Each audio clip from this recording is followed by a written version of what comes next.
Sergeant 1911 here. Here we go for another video today. Let's do our dirty work before we get started. Thank you, Continental Computer, for being a sponsor. Click on them down at the bottom. Wonderful accounting software. You know, make sure, guys, and click subscribe.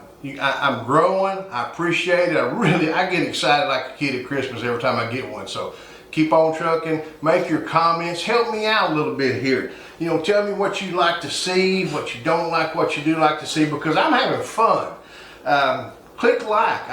Man, I love it when you click like, and I will respond every time I get a chance. And you know, I try to monitor that closely so we can have a conversation, not just going one way. You know, I want to learn as much from you as you learn from me, and vice versa. You know, I'm still learning this thing. I might be an old man, but I don't know everything. So you guys who know particular things about particular weapons, share it with me. I can turn around and share it with other people, and we'll all be better off. You know, click like, click subscribe, click the ding-a-ling, and now let's let the ding-a-ling go and get talking about what we're talking about. Brown box. Man, brown box. This is like a brown box lunch. This is not. This is like an old military brown box pistol. That's what it is. It's a surplus M17. And that's what I've got today. So I'm going to open it up, and you'll see right there M17, 6-hour M17, which, if I'm wrong, I'm going to hear about it. I think this was the P320 to begin with. Military adopted it to replace the Beretta. You know, I'm going to tell you a little about my age, but I'm going to tell you a little bit about some other things. When I was in the service, you guys know I used the 1911. Supposedly the 1911 was replaced by the Beretta 92 and by like 95. Well, I'm going to tell you something. I got out of the military several years after 1985. I never even seen a damn Beretta pistol, much less handle one and fire one. So was it replaced? Why didn't all the troops get them? Probably because they wasn't milking the taxpayer for enough money, or you know, maybe Beretta couldn't manufacture them soon enough. But I wasn't a remilf, a rear echelon. You know what I'm talking about? I wasn't a remilf. I was in combat arms, so you would think I would have got a Beretta quick. Did not. So let's move on to the replacement of the Beretta.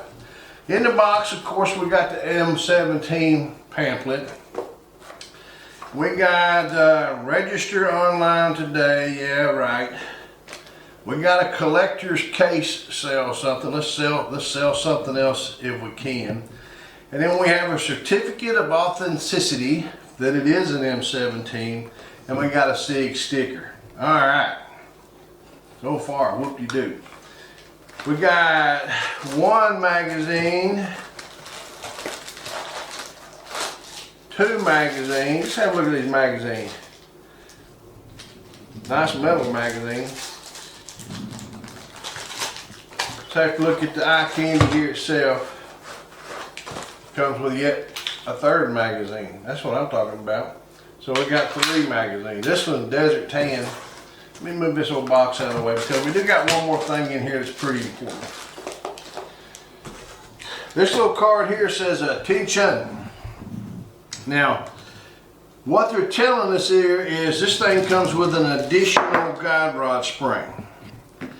It says the M17 is shipped with the heavy spring installed, which is for the military ammo and the plus P ammo.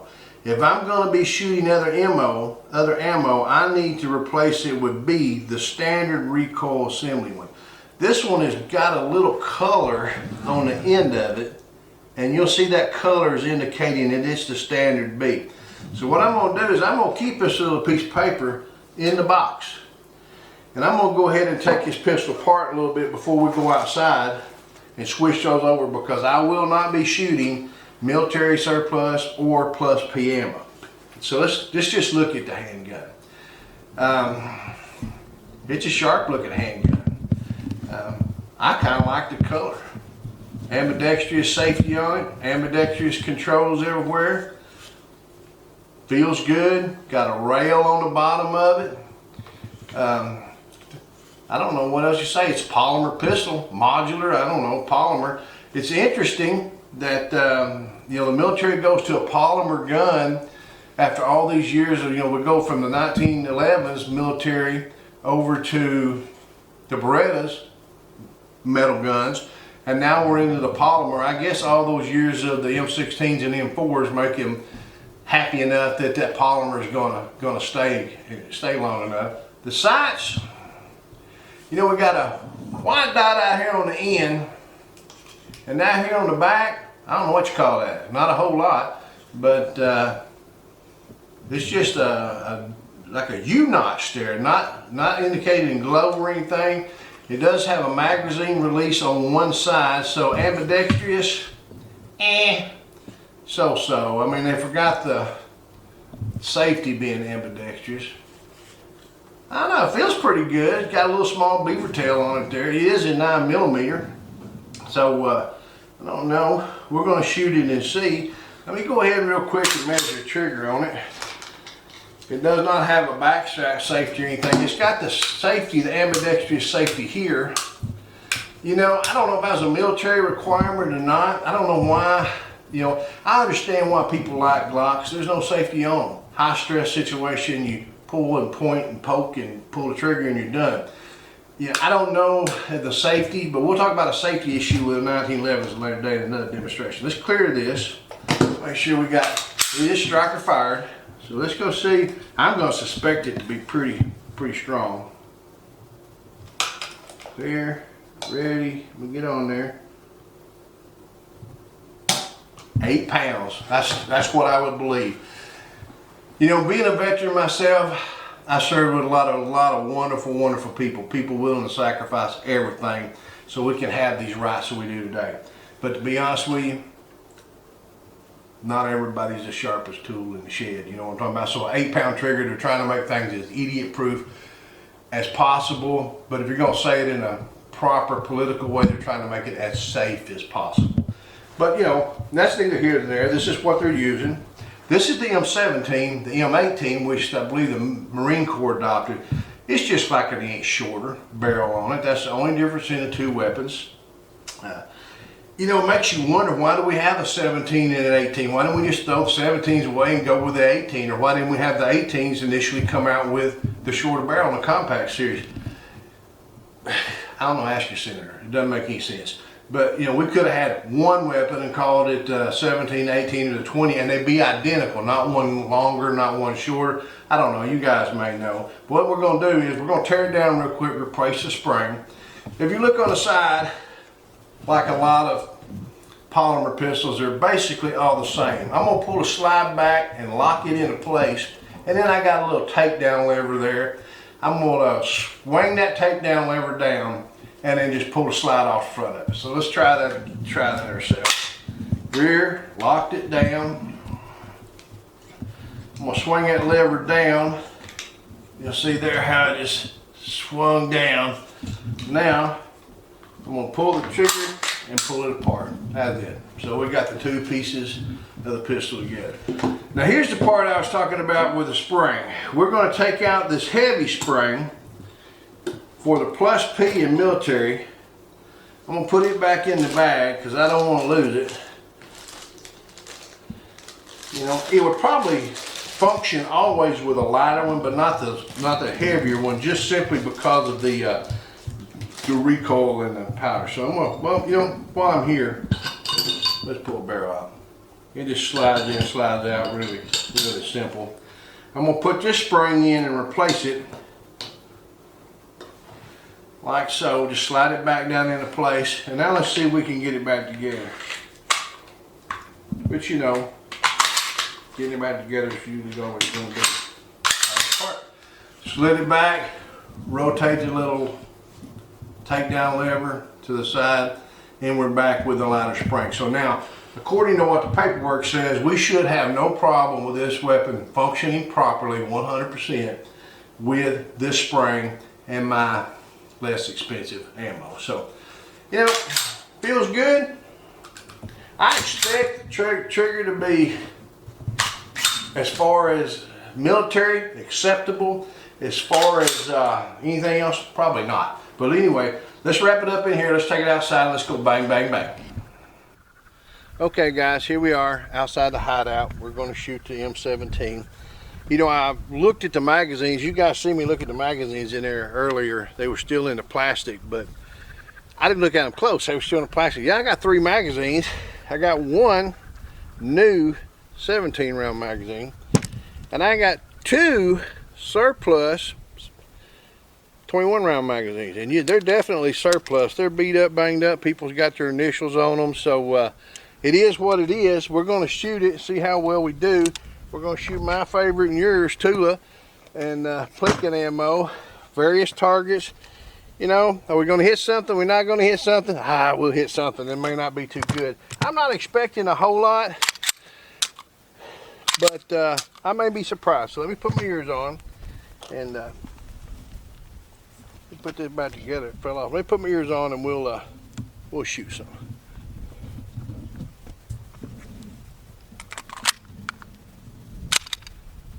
All right.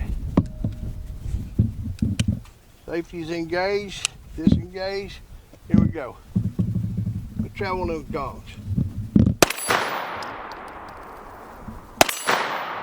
I'm shooting a little bit low and to the right, seems like. Better.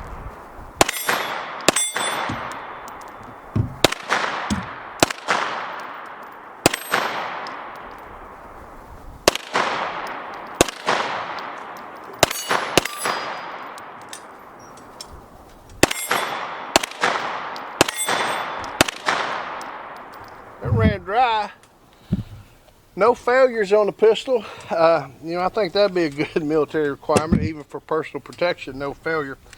Trigger's kind of spongy on this thing. It's about what I expected. Does it go bang? Yeah, it goes bang. It goes bang, bang, bang. It is what it is. You know, one of the, I guess it's a pet peeve of mine about most, if not all, of the Palmer pistols, as I can hear. Let me hold up here real close. See if you can hear it. You hear that spring? You know, I guess it's because it's striker fired. Something about that spring makes me think cheap plastic, but you know, that's not necessarily the case. There's some really nice ones out there. This is not a bad pistol, seems to be. Look how long this 21 stands out the bottom. Now, if I'm going to be use this in combat, I don't know why all of my magazines wouldn't be 21. Why would I want anyone? I mean, I can understand having a compact muzzle, but I want all the ammo I can have. Anyway, we've loaded this one up. Let's shoot this one.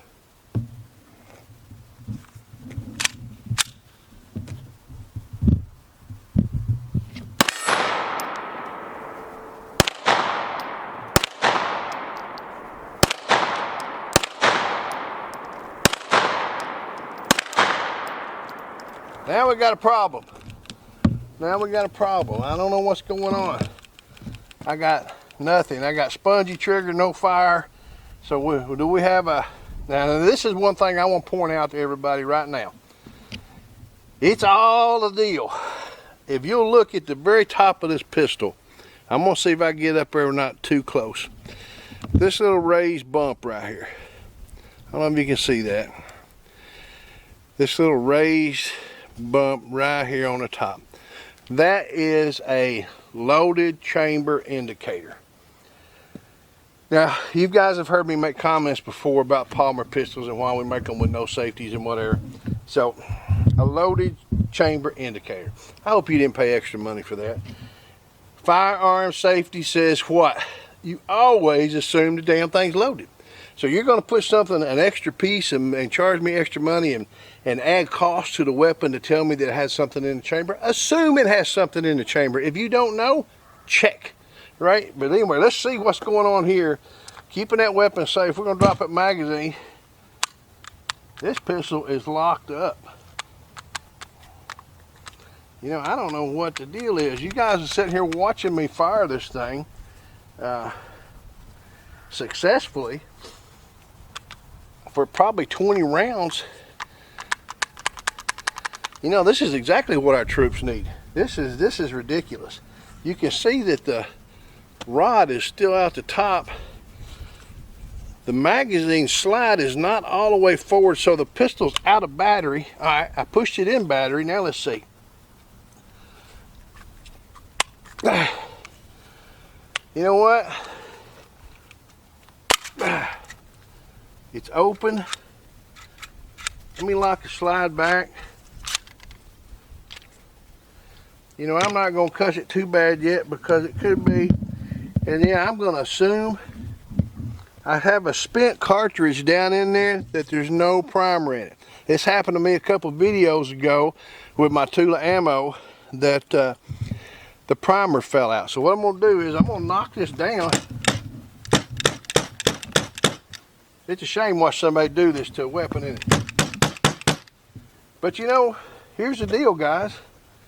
Let me see if I got something to fix this with. If not, you know, what we got is just a failure.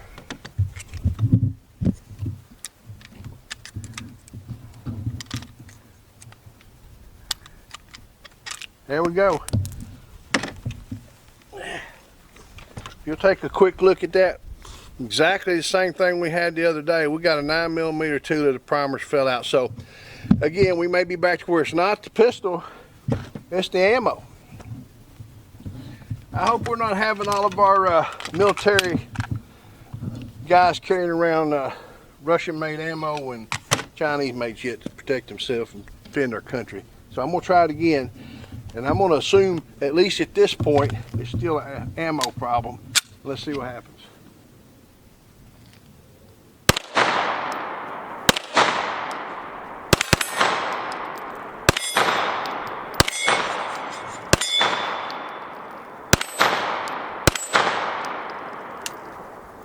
Oh, got another problem.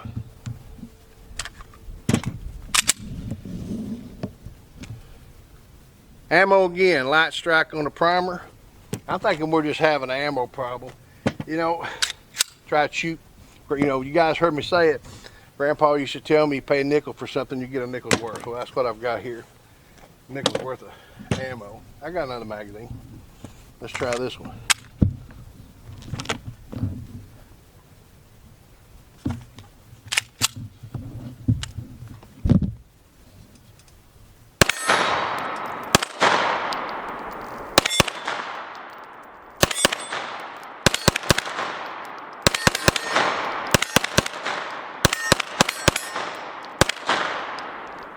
That magazine ran dry. That's what they're supposed to do, run dry. You know, all in all, the pistol is about like anything else surplus, I think. It's there, it works.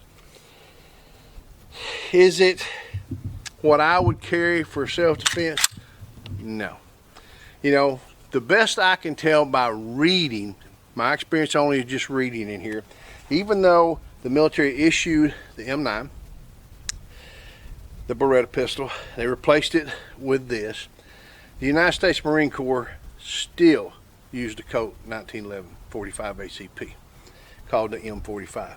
The Special Elite units, unfortunately, they used Colts 1911s 45. So our government feels that it's necessary to, for some unknown reason, let everybody that needs a handgun be issued the 9mm pistols. Anybody that gets to pick what they want to carry, that's not what they carry. So what's going on in this world, we don't know. This little handgun here, fun to shoot. If you can buy one at a reasonable price, by all means add it to your collection. If you're going to depend your life on it, God bless our troops. This is not what I'd like to have. Anyway, until we get to shoot again, shoot safe, shoot straight. Hooah.